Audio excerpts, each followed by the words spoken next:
So good morning, everybody. This is Shanta Williams, and thank you all for joining us today. We are in Zoom instead of WebEx, in case some of you all didn't notice. So we're going to try a new platform. But before we get into the standard housekeeping items, I just wanted to remind everybody that for the purpose of developing meeting notes and to capture your questions and comments, the conference meeting is being recorded.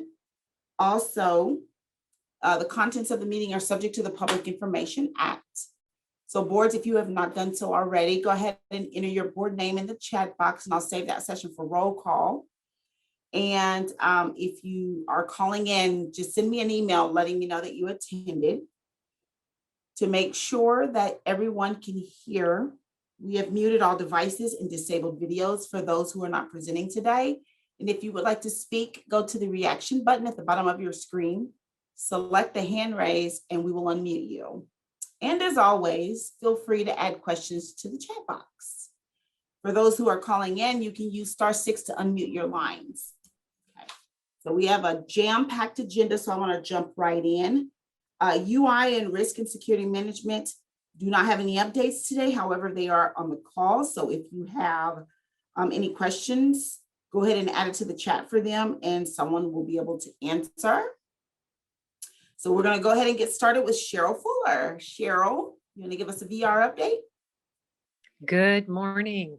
I appreciate a chance to just give you a quick bit of information. I know our agenda is full, but I did want to just remind you that the commission did roll out the We Hire Ability employer recognition on April 1st. We've been thrilled to see that we have a few employer nominations that have already been submitted.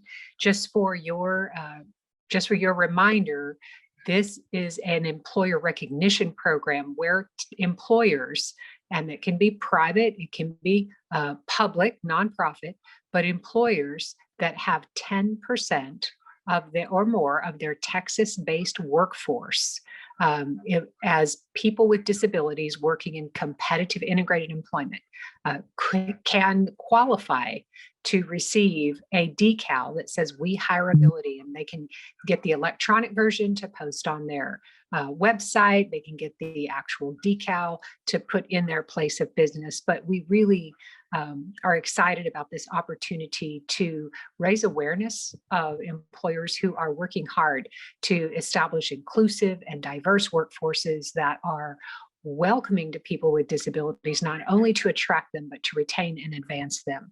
And so we're just thrilled that this is finally launched. The employers may nominate themselves, but boards, you may also nominate employers that you're working with. So may our local VR offices, so may the local governor or local mayor and city committees that are connected to the Governor's Committee on People with Disabilities. There is an information page on the TWC website, and you can click right on that link. It's a very quick survey monkey submission form if you are submitting this as a partner, and it's not much longer for employers. So we would love to have you recommending and nominating employers that you know are doing great work in this space, so that we can not only recognize them, but then begin to build what information about what they are doing, their best and effective practices, so that they in turn can influence their peers to do the same.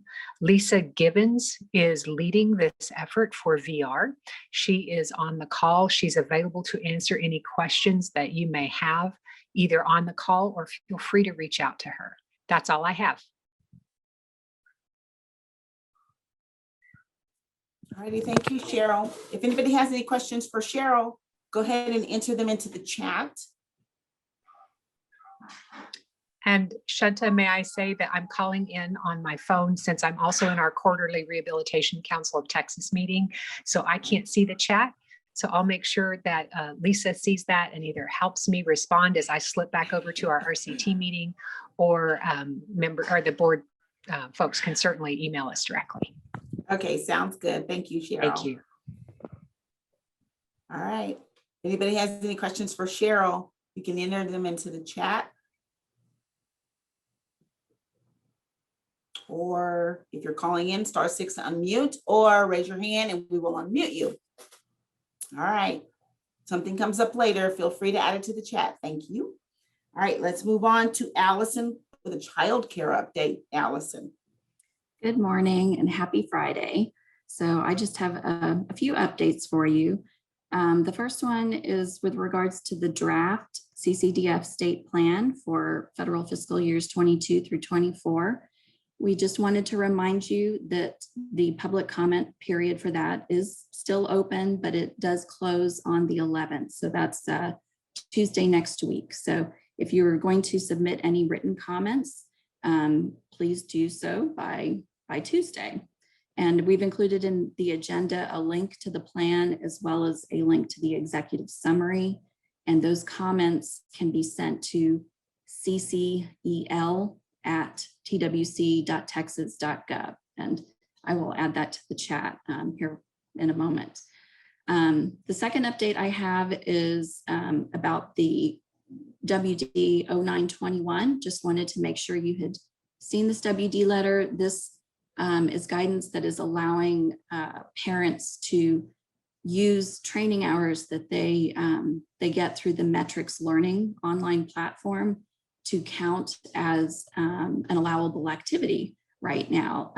We heard a lot of feedback from you guys that some parents were having trouble meeting that minimum number of hours just because, you know, the effects of COVID on the economy, and it was taking a toll on how many hours they were getting. So this is a new way for them to also get hours and qualify for childcare benefits. And I think Courtney has an announcement around metrics too. Courtney, do you want to go ahead and do that now? I do.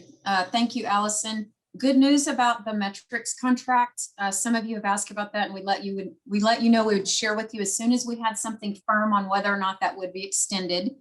The current contract with metrics ends on July 2nd, but with direction and Wagner-Peyser's 7B funding from Lee Rector, you all may know that TWIC oversees some of the statewide funds for Wagner-Peyser's 7B dollars.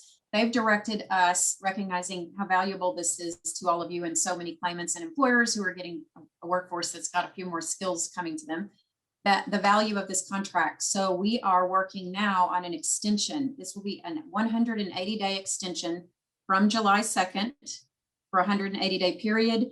And we have approval also, should the contract continue to go well, to do one more 180-day extension. So that gives us another 6 months originally from July 2nd, and then possibly another 6 months. Wanted to let you know that in light of what Allison is sharing, and as you make your local decisions about any similar tools that you might be looking at. So 6 month extension coming soon that will take us through July, August, September, October, November, into December, and then possibly another 6 months after. Thank you, Allison. Sure. And then I just have one more thing. We wanted to make sure you had seen that the commission did take action this week on the initial priorities for the Sursa fund. So that's the Coronavirus Response and Relief Supplemental Appropriations Act. That was the legislation that was passed in December that Texas received over $1 billion for. So if you haven't looked at that, please go ahead and look at it.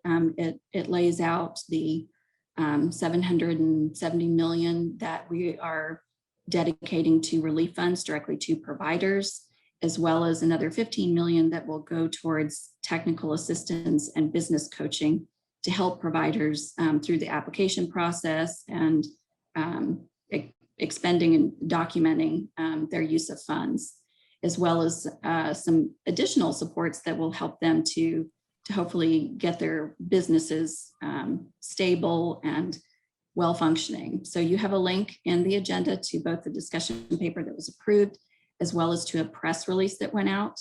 We did also get an email out to our Gov delivery lists, our childcare Gov delivery lists. So you may be getting questions or hearing from the community or providers in your area about that. And we wanted to let you know that we are planning to release more detailed information. We're aiming to get something out next week. We're also hoping to schedule a webinar to walk through what the process looks like to apply for these funds. So we'll be nailing down that date shortly. We're thinking at this point, we'd like to do a webinar, a live webinar interactive with you guys, with all of the boards, to walk through that process and hear your questions. And we will then, I'm not sure if we will record that webinar or if we will do another one and record it, but we will make that available to the public so that providers can also listen to that. Because we know that there are a lot of questions about, well, you know, what should I expect? When is this going to happen? What does it look like? What do I need to know? So we're trying to get all of that addressed. And I did add the email address to the chat. So if you wanted to submit comments on the state plan, feel free to send them into that email address.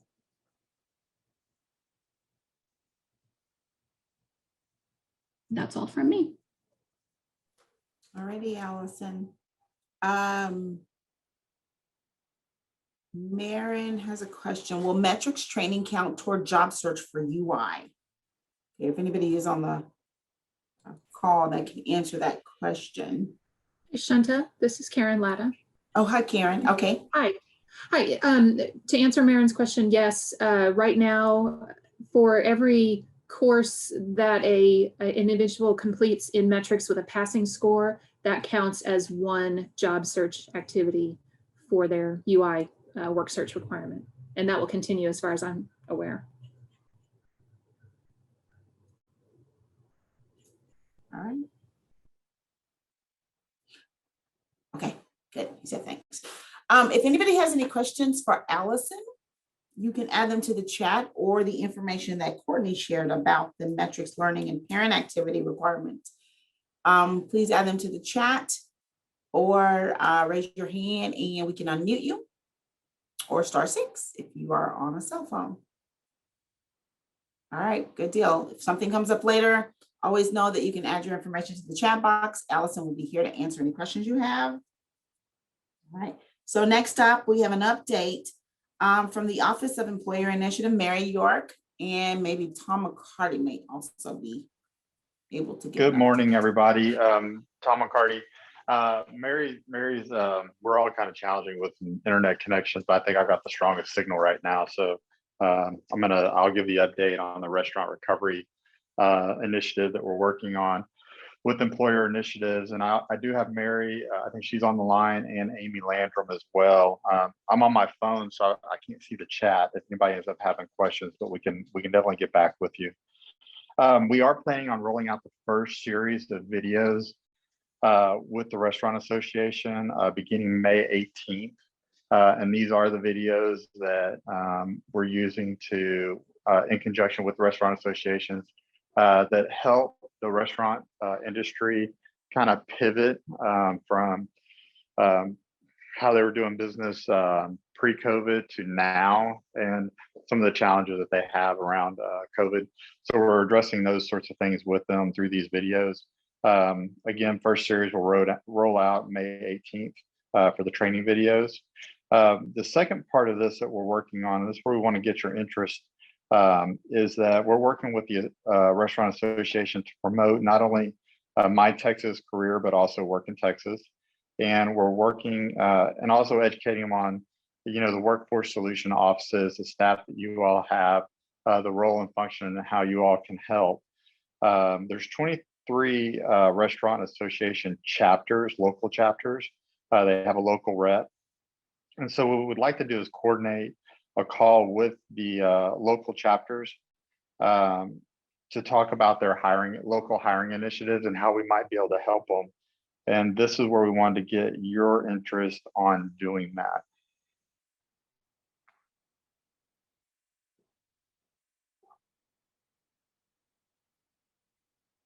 And that's pretty much my ask that I have right now. So Shanta, I don't know if anything's coming in through the chats right now. Yes, there is a question. After success with the Restaurant Association, can you pivot and do the same for hotel motel? And someone said yes on restaurants from Dallas. Okay, perfect. And we'll keep taking the feedback on working with the Restaurant Association. In answer to the hotel industry, the hospitality industry, we are looking at doing something similar. While this is an initiative that the commissioners approved for Restaurant Association, we are looking to see how we can take some of the elements from this and pivot that over to the hospitality industry as well. Tom, this is Laurie, if I can interject real quick. This is Hotel Motel Month. This is a tourism month conversation, and they've asked for a lot of support from us. And due to the nature of their business, since so many are affiliates and they're, the brand of the hotels get all kind of reconfigured at the local level because people own multiple brands and they're little smaller units. They're desperate for help and for being able to accept travelers during the summer. So that's become a real thing on the radar. Restaurants have been a real thing for us since last year. A lot of us have youth money, and we are pointing our youth money to work experience and trying to get the people from class of 2020 to go to work in these critical jobs and a career path. So restaurant, but not just as a server, and hotel motel, not just as the night clerk. So I think there's a lot of momentum here on the young adult side. Just a thought. Okay, thank you for that. Great idea. Great idea. Okay.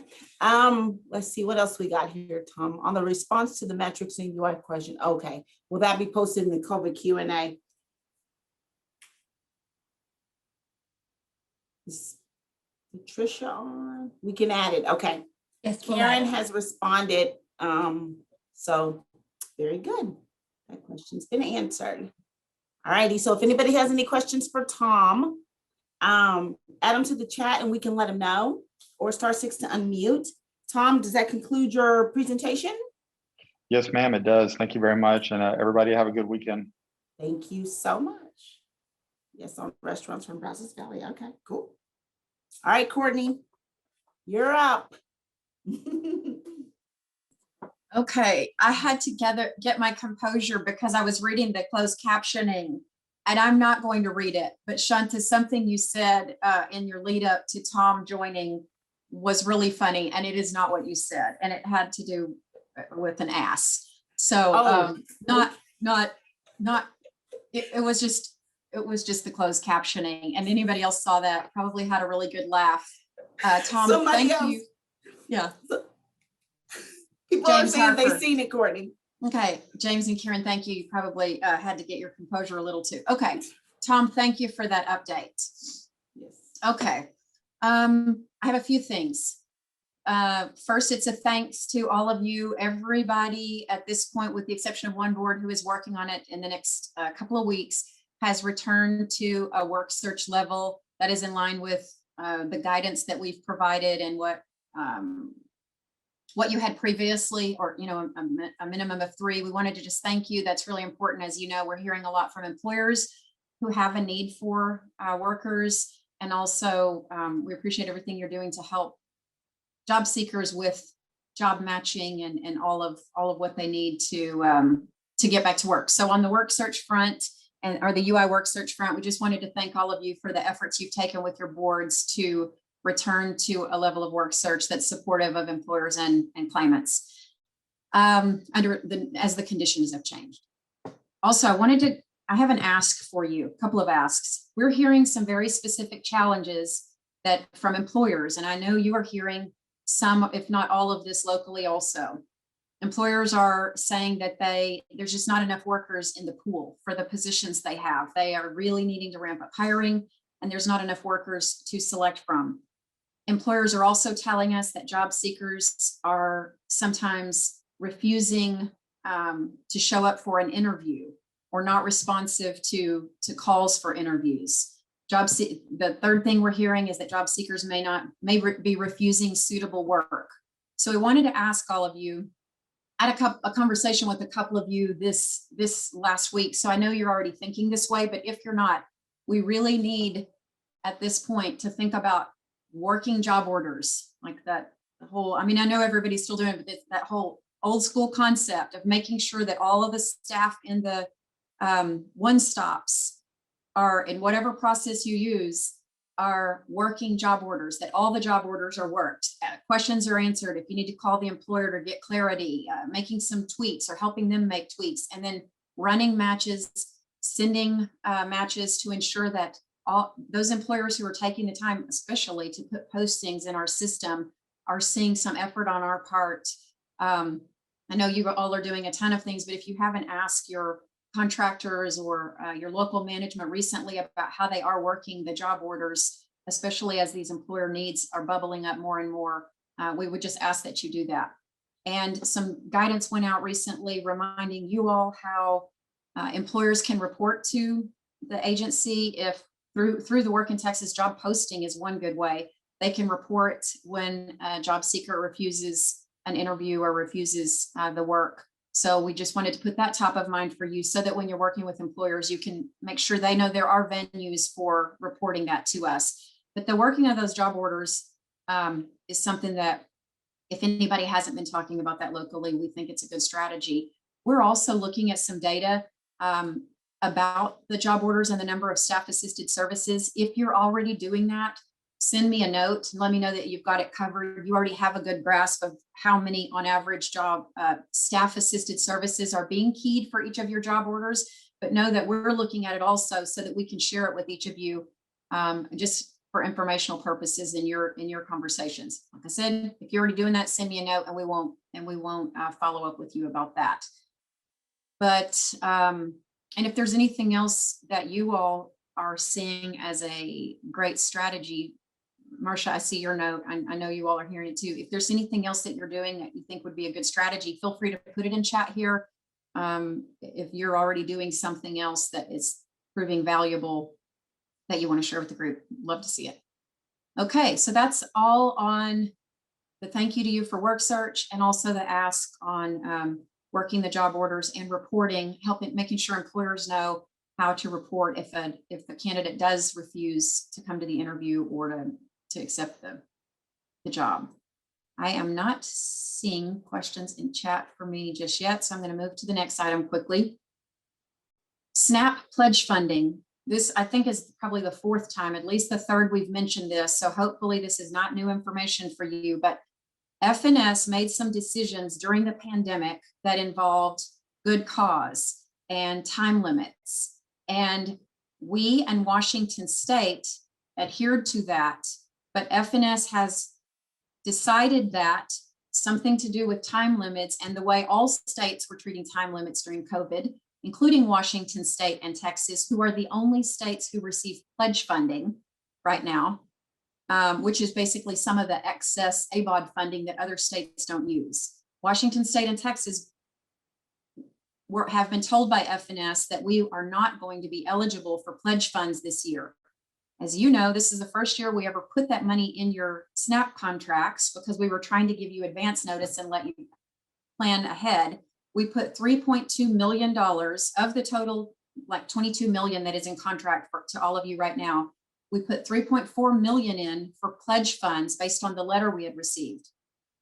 We are 99.9% sure now that we will not be able to access that. None of you have drawn those dollars. We never even released the PO, so you haven't spent it. But what we want you to know is that if you've been working on, as you plan your expenditures for the year, we know you rely on that pledge funding. We hope we've given you adequate notice that you've pulled back. But of the 22 million, you already have 3.2 in contract, though not released, that you've been banking on. We're working with finance, who has identified 1.2 million to help essentially backfill part of that 3.4 that we are not getting from the feds. But I wanted you to know that statewide, you are going to see about a $2.2 million reduction in the overall SNAP funding. It will be coming up for vote in mid-June. We will go ahead and share with you the draft documents and mark it as draft, and it will be clearly indicated that it will be brought to the commission for vote. We normally wait until after vote, but I want you to see those amounts in advance of commission action so that you know what the impact to your area. So in short, what you've been thinking is your full amount of SNAP for the year is reduced. to the tune of 2.2 million total for the state. And just stay tuned to that and watch on it because we know that is impactful. Okay, any questions for me on that? And we have tried and tried and tried, and it just looks like we can't. It doesn't look like they're going to budge. So that's why we're going to go ahead and take this step. Okay, quick kudos to Texas. Jobs for the Future published a report a few weeks ago, and they gave kudos to a few states, including Texas, that talked about the they were releasing a state policy roadmap for an equitable economic recovery, but we were applauded in that report for our revitalization efforts. And I thought you would be interested to know we were appreciative of them noting it, but also DOL's Carrie Gerke, who is our regional representative that you all know and really appreciate because she's so supportive, sent a note to us, and we wanted to pass that on to you to congratulate you that it's our statewide and definitely the local levels that got us into that report about ways to support the recovery. All right, I believe that is all of the updates for me, unless somebody has a question in chat, which I don't see anything. I'll hand it back to you, Shanta.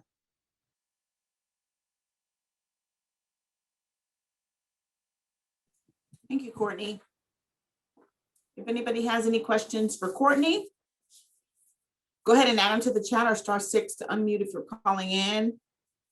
Or if you're able to unmute, go ahead and unmute yourself. There's a couple of comments.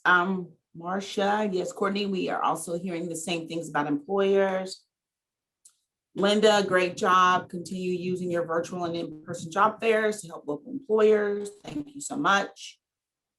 Shanta, I see the next question from Jose Palacios. And yes, the agency, really led by the Workforce Division, contracted with 2 call centers, Trellis and Provalis. And what they are doing, Jose, is contacting claimants and helping to point them to metrics, point them to work in Texas, and those staff are not helping with work search per se, but it's more of a contact to see if they kind of a point and shoot effort. Hey, Courtney. Yes. This is Randy at North Central. Hey, I came in just a few minutes. I missed a few minutes of your SNAP conversation. That reduction, are you referring to the ABOD funding? That's right. The ABOD pledge funding, Randy. The statewide total that is in the various all of the board awards is 3.4. Right. Finance identified 1.2. We're not getting to 3.4. Finance identified 1.2 to try to help bridge it a little, but we're having to pull out 2.2 million out of all of your a total of 2.2 from the board SNAP grants, which is still a cut, not as much as it could have been, but you're still going to see some reduction. So you're saying you'll be sending something out fairly soon to show the breakout of the board reductions? That's right. And so, and I went on to say, Randy, normally we wouldn't share anything with boards until after the commission votes. Right. On this action, I'm going to go ahead and send it out when we have the documents ready for the commission notebook for public posting, which you can see it online there too. But we'll go ahead and send it, letting you know it's draft. The commission needs to review it, but that you can get a handle on what that looks like for your area. And I mentioned Randy, and I'll just say it again, because I think this is so important, because sometimes you all budget for this month by month, assuming you're going to get it. The POs haven't been released for the 3.4. So you haven't spent any, well, you may have to move some expenditures around, but you've likely not, you haven't overspent because we haven't released the PO, but you just need to plan for that lesser amount of funding as this year winds down. Right. We hadn't spent it, but we had planned on it being available for sub-recipients, stuff like that. So we'll have to adjust that. Right. And Randy, we've tried to mention this on different calls, like for about the last 6 weeks. I know we mentioned it a couple of times, but we weren't sure because we were really working. HHS was really working to try to get a different decision from FNS, but it looks like we will not prevail. Lewis, you're asking me about next year. We don't know for certain, but because we are, the timeline they look at for these pledge funds has already begun. I'm not sure that we will have it next year. We are working on that as well. And hey, Courtney, this is Chris. I mean, this is the first year, like you said, that we ever actually made it part of the allocation, because it was never part of the allocation. So it never went into the contract starting October 1. And we always got it. And this was the first year we did it. And of course, this is the year FNS pulled the rug. So next year, whether funding or not, it definitely will not be part. We will do this again. We won't let FNS pull this rug twice. So we may have a planned number, but it'll just be a planning number. It will not be part of the allocation and won't be part of the contract starting October 1 again. Yes, good point. Hope that clarifies for you all. Courtney, this is Alma from Borderplex. I just wanted to share a quick comment with you all. In addition to what everybody is experiencing with, you know, some employers not being able to find job seekers, in our area in particular, because of the contracted work that's occurring for the unaccompanied migrant children, some of those contractors are coming in with like really high wages, like starting $24 an hour.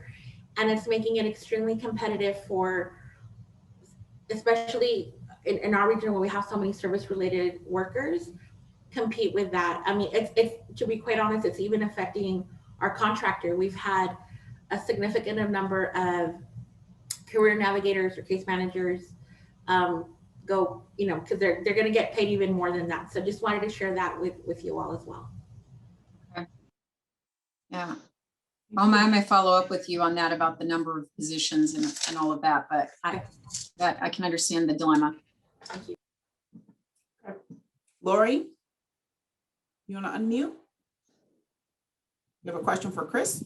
Yes, I'm sorry. Chris, I've asked several people and I've gotten pieces of the story, but I'm with you on the phone. Maybe it's the best time to ask. Can we get from you the applied data that you used in the allocation this year? We used to be able to get that. Yeah, we can make it available. It takes a little bit of time. So I'm working on, are you talking about for the upcoming year or are you talking about for last year?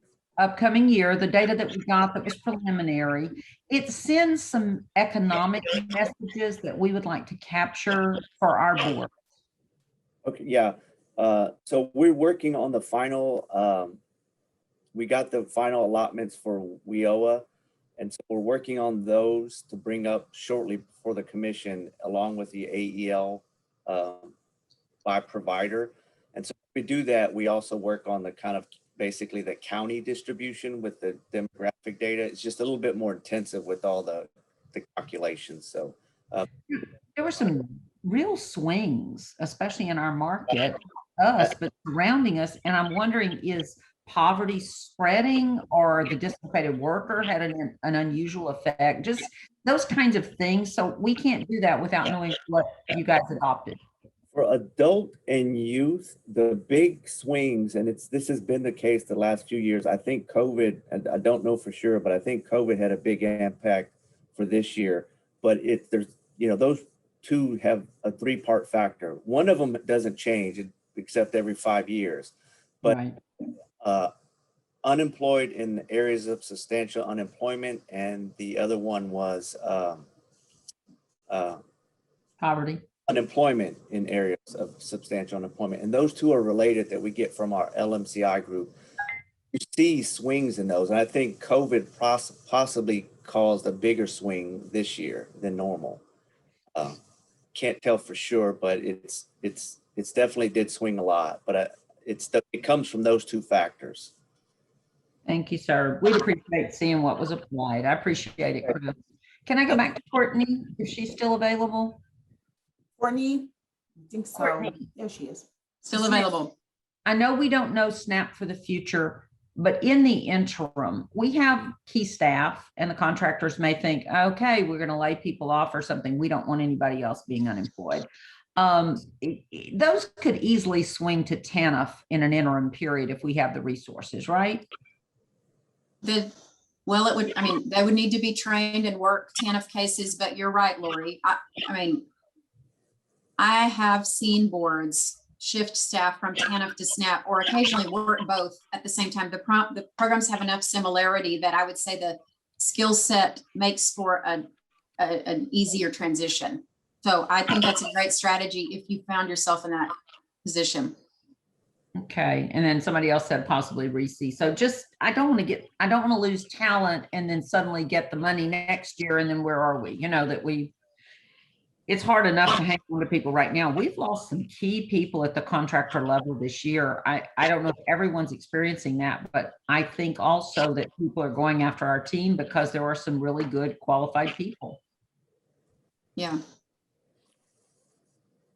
Okay, but yes, I think a good strategy, if you're accustomed to being staffed up for the ABOD pledge funding and you're not sure, is some of the other programs, like Chris, you're right, RESCA is certainly a large program for us at this point, which can probably use some FTEs in some areas, right? But WIOA also, Lori, you know, they already know TWIST, they understand services and eligibility, and so they are a good fit for other programs if you need to move somebody. Thank you, Courtney. For all that. All righty. Thank you so much for the question, Lori. Okay, so if anybody has any questions for Courtney, you can go ahead and add them to the chat. We're going to move on and we're going to let Ben. Ben, you want to give us a quick update? Sure thing. Good morning, everyone. I wanted to just share a short update on two events going on this month, Foster Care Awareness Month and Texas Career Signing Day events. May was declared Foster Care Awareness Month by Governor Abbott, and we were excited to have Commissioner Demerson read the proclamation at the commission meeting on Tuesday. TWC is hosting a series of 4 webinars throughout this month to promote awareness of the services available and challenges facing youth in or formerly in foster care. An invitation went out yesterday to all boards, and the 2 public webinars are also shared on our TWC Foster Care page, along with success stories from our Foster Youth Transition Center partners. Events will kick off next week on Wednesday the 12th with a webinar hosted by TWC that is aimed at the Department of Family and Protective Service staff and workforce staff new to our foster care work, and will provide an overview of TWC board and transition center services to youth in or formerly in foster care. That'll be followed on Tuesday, the 18th, by a public webinar on vocational rehabilitation in the foster care community, which will bring together Commissioner Demerson, Cheryl Fuller, the Director of Vocational Rehabilitation, and HEB's Disability Bridges recruiter, Samantha Moreno, to talk about how VR is supporting the foster care community. On the 20th, DFPS will be hosting a webinar for TWC board and transition center staff to discuss the services and structure of DFPS and how they work to prepare youth who are aging out of the foster care system. Lastly, on Thursday, May 27th, TWC will host a public webinar on the intersection of foster care, juvenile justice, and race, including DFPS's disproportionality manager, Tanya Rollins, Judge Martinez Jones from the 126th Civil District Court, and Dr. Sarah Guidry, Executive Director of the Earl Carter Center for Legal and Social Policy, to discuss how we can work to decrease disproportionate effects on some communities. If you know of any Foster Care Awareness Month events happening that you'd like us to share, please send an email to twcfostercare@twc.state.tx.us. In addition, we're excited to announce the first Texas Career Signing Day events for 2021. Texas Career Signing Day is a statewide initiative that provides an opportunity for TWC to recognize and celebrate high school students choosing to enter career pathways, leading to in-demand careers and occupations directly from high school. We have 3 events listed already and look forward to receiving more. TWC will be sending out a press release on Career Signing Day, and we are happy to publicize any events in your area if you can share the details with us by email at signingday@twc.state.tx.us.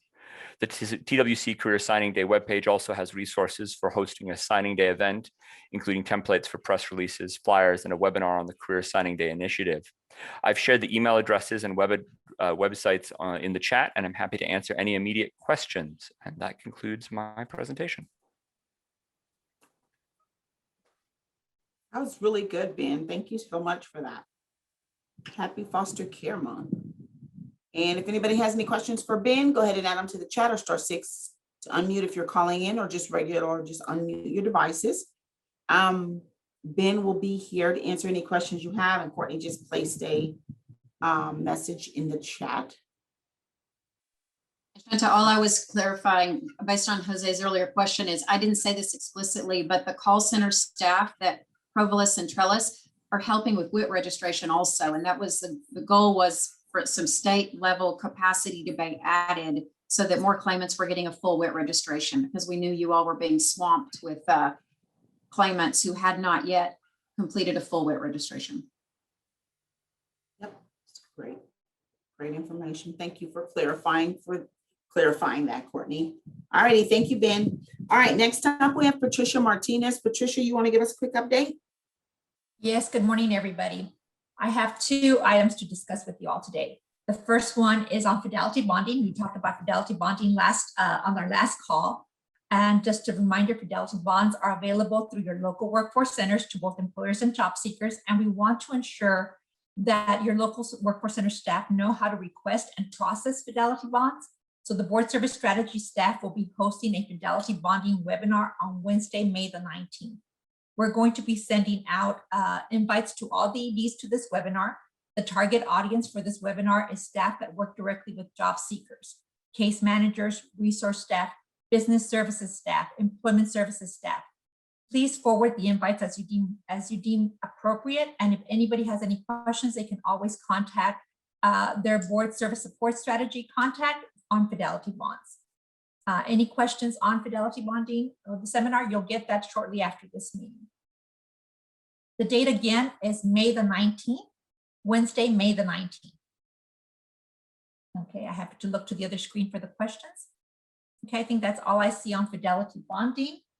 Oh, the time will be included in the email invite, but it will be in the morning. That will be, the details will be on the email. Okay. All right.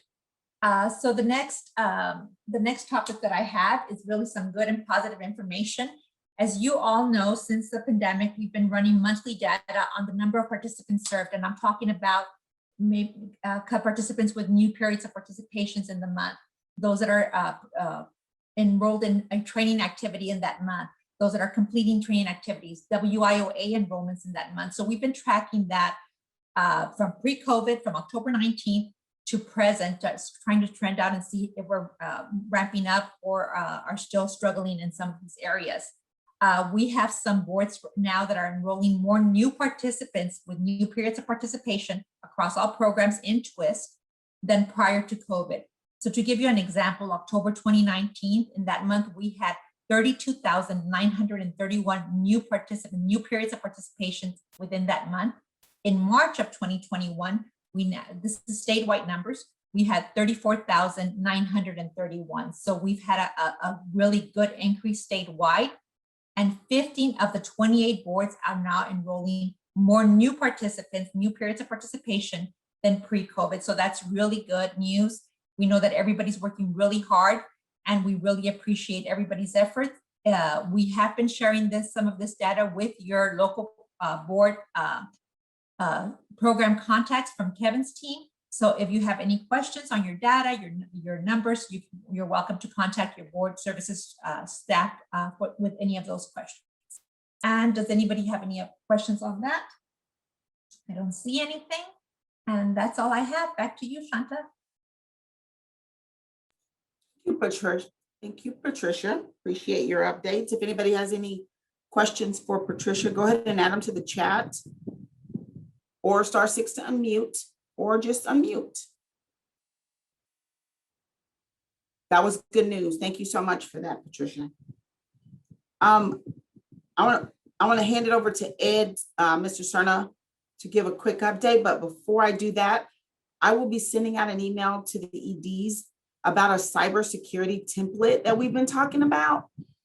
Next Friday, we're going to have a meeting. And so in the email, it'll explain what the meeting is about. But also we wanted to make sure that you invite one of your IT folks to join, or you can share the invite with whomever staff you choose. So I'll be sending that out right after this call. So, all right, Ed, I'm disabling my video and turning it over to you. Good morning. I had to check to make sure it was still morning. First, I wanted to echo what Courtney said and thank you all for your efforts concerning the reinstatement of work search and how we moved to that. Also, the reopening of offices and your offices, and how we continue to expand the services that we've been providing to our customers, doing more in person, which a lot of them need that. Second, I've been listening to the conversations and the comments concerning the challenges that employers are facing and that you all as employers and your contractors as employers are facing concerning staffing, losing staff, as well as hiring staff because of the pay or because of more challenging work or whatever the reason. And this is some of what we're all going to have to deal with. And I think collectively, and you know, the executive directors and I have met, and some of the agency staff have met to talk about the future of work and our relevance, et cetera, et cetera, et cetera.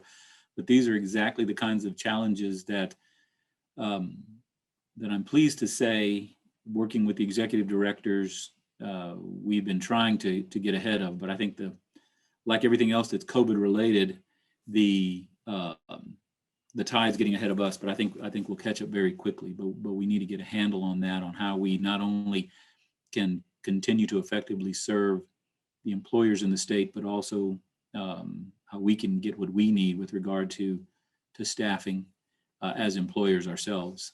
We have the same challenges here at TWC.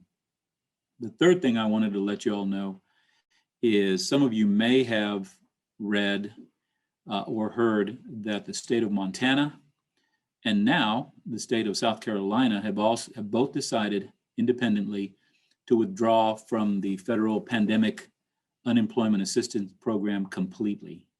In Montana, it is effective June 27th, and I think there's a similar effective date in South Carolina, though I don't recall reading the effective date in the article that I saw. What that basically means is on that date, in those two states, all federal benefits will end, and any individuals on extended benefits that their state benefits expired and they were extended because of the federal program, all of those benefits will end as well. Now, I don't know what implications Department of Labor or ramifications Department of Labor will have on those two states' operations. We'll be monitoring that. I have asked staff, just to give you a heads up, I have asked staff to look at our own contracts. And now I'm not saying we are going to withdraw, and that would not be my choice or our choice. That would be a choice that the policymakers with a big P would have to decide, but we need to be prepared for that. And the reason I mention it to you is you may get asked by some of your employers, well, I've heard that Montana's done this, and Montana specifically said, in South Carolina, the governors specifically said it is because of the challenges that employers were having to find employees, to find qualified employees, that they were withdrawing from those programs. So you may get asked by some of your employers what our thoughts are, and one, you can refer them to me, but two, the answer that I would give them, that you can give them, is before the state of Texas, because of our size and because of our impact to the economy, the system's impact to the economy, before we make any kind of decision like that, it needs to be thoroughly vetted and analyzed, and we will be doing that. And we will definitely be turning to state leadership before we make any kind of a decision. And we haven't even started those conversations yet. We just started our preliminary analysis yesterday. So I did want to give you that heads up. The other reason for giving you that heads up is I envision, and I can imagine you would as well, if something like that were to happen, that the great big bubble of individuals, whether they were relying and really sitting back and enjoying, which I doubt anybody was enjoying receiving unemployment, but whether they were intentionally sitting back because I don't want to go back to a job waiting tables when I can stay at home with my family and get almost the same amount of money or close to the same amount of money. I think we calculated it out to be about $14 an hour. Whether that was the reason they were staying at home or something else, when that all, if it were to end, there would be this great bubble moving very quickly to workforce, to the board offices, to WIT, to Indeed, to everything else, to try to find jobs, and we need to kind of be prepared for that. happening anyway, because remember, this program ends September 6th anyway, unless it's extended again. We haven't heard anything about another extension. So we need to be prepared for that. And that's the other reason I mentioned it to you. And again, no decisions have been made, no conversations have been had other than me and a few staff members. I haven't even talked to commissioners about it. But I did want to give you, as I try to do as often as possible, give you as far in advance a heads up as possible. I did notice that in the chat, yeah, there is bonus pay in Montana. They're using some of their federal dollars that they received for that bonus pay. I don't know that there's bonus pay in South Carolina. I'll have to go back and look at the article. But in Montana, they're using the federal dollars that were allocated out of the Recovery Act, ARPA, to that. So, and that's all I wanted to share with you. Those things. First of all, again, my expression of appreciation. Second, looking forward to continuing to work with the board EDs. Some issues more pressing than others, but continue to work together as a system. And then third, just to give you a very, very, very, very, I cannot emphasize how preliminary it is, information on what's going on in Montana and South Carolina, because you will get asked by some of your employers about that. Any questions? Yes, ma'am. Lori? No, I have a question. That's good. I appreciate this. And yes, I've been watching the Montana story. We had an interesting, oh, that's cute. Scott Eichner is in Montana. Yeah. That is lovely. So at least we know who to call for the details. I did have a question that's sort of related to this. And it was that, just to kind of illustrate your numbers, in Dallas County, we have 120,000 potentially on benefits. Only 20 to 30,000 of those, depending on the week, are actually receiving both the state and the pandemic benefit, right? So we would lose, 60% of those claimants we're currently tracking if the $300 disappears. But the question I saw was, well, if you enforce the job search, and for everybody on the line, we're the outlier, we're trying to get our act together. We know why, though. It is truly, it is a diligent response from my board that is just very unique. And if you want to see it, go to our website. We posted the video. It's thoughtful and provocative. But yes, ma'am, I completely agree and understand that that's the board's role. So I understand that. But we do have two opinions, as every board has, right? So we're coming back together in May, and this will be interesting. But in the interim, the question came up, the mandatory job search, if someone failed to do that, it would definitely affect their state benefit and continuing benefit. Would you also take away the federal benefit, or does the federal benefit not, you would be able to do that? It would go as well. And that's one thing. I'm glad you asked that, because it's unrelated to what I forgot to tell you. But yes, ma'am, when you become, we would move to disqualify all benefits. The one thing I forgot to say is I'm also asking staff to look at, we have those, I think it's 6 or 7 acceptable reasons for refusing suitable employment posted on our website that the commission approved last year at the height of the pandemic, childcare being one of them, but the others all related to COVID. We will soon be removing those exceptions to refusing suitable employment, and then that again would affect the benefits. And then Lori, one more thing, and you may have mentioned this, but a lot of individuals whose benefits expired, state benefits expired, became eligible for extended benefits under the federal program. All of that ends too.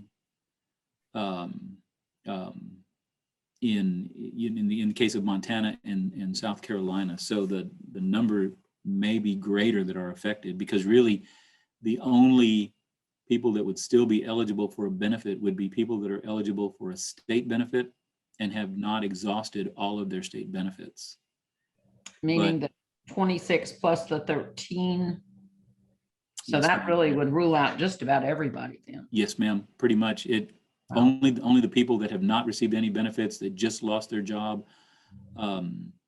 or started receiving benefits, stopped because they got a job, but then lost that job and started again and still had time with their original state benefits. And so that's the other big impact. So the number becomes a larger number. Sincerely appreciate the discussion, Ed. I'll just add one thing. In Yes, what ma'am. we were handed in April, since my staff, we're working with employers who are just in a talent war. Mhm. And they're paying 15. Let's just start there. These are not low-wage jobs. Everybody's paying 15 just to participate in the talent war. But the conversation has turned to mandatory work search isn't going to get us there. We almost need the carrot rather than the stick. We need maybe a statewide campaign. Texas is on fire economically. We are really killing it. We're the only ones in the nation this high. We need to solicit workers to become part of this wonderful economic boom, as opposed to, oh, you have to do 3 job searches. So I just kind of hand that back, that I think the carrot now, it's time for the carrot. Mhm. Yes, So- ma'am. And I don't disagree. I think it's time for a good mix, quite frankly. Not only the job search, but the suitable employment, and then, if possible, some kind of a positive, of a carrot piece that is not only, which I think the way you describe it is very good, but not only they come join the booming economy, but something that entices them to want to jump back into the water. Because I think, I don't know, I have to go back and look, but I think we calculated it, and it's close to $13 to $14 an hour with everything that's there now on unemployment benefits. Not for those that are just on the 300 though. That's still at 750. So anything beats that. Yeah. All right. Thank you, sir. Yes, ma'am. Anything else for me? All right. Thank you all again for giving me the time. Shanta, I'm gonna give it back to you and just kind of be quiet again. Okay, thank you, Ed. All right, so if anybody has any questions for Ed, feel free to add it to the chat or *6 to unmute. I know that we had today 2 presentations, one from North Texas and the other from Borderplex, and we also had a jam-packed agenda. So we're going to push them to our next board call and allow them to present. They have some very valuable information that I think would be great to share with everybody, but I want to give them time to present as answer any questions you may have. So we're going to push them to the next 2 weeks. But if anybody has any other questions for any of the presenters today or the information that you received today, feel free to add it to the chat, *6 to unmute. Okay, once, twice, 3 times. Okay, yeah, no more questions. No, I'm kidding. We will keep the chat open for another 5 minutes or so. So if you have anything that you can think of after, go ahead and enter it there. Thank you so much, everybody. Have a great weekend. And until next time, take care.